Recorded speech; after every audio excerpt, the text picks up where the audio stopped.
Is it really true that the world's biggest superpower, the United States, failed to stop Chinese ships in the Strait of Hormuz? It sounds shocking. But when you look at the full picture, the story is quite different.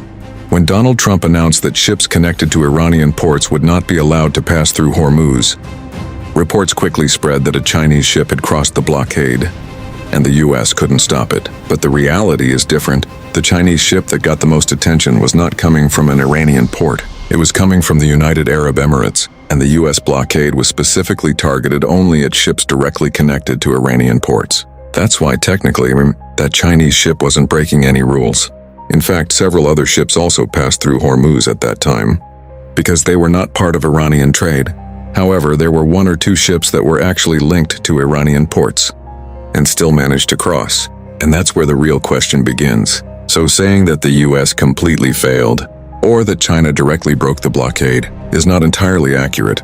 The truth is, in a busy and highly strategic route like the Strait of Hormuz, stopping every single ship is not easy. And here the game is not just about power, but also about rules, routes, and timing.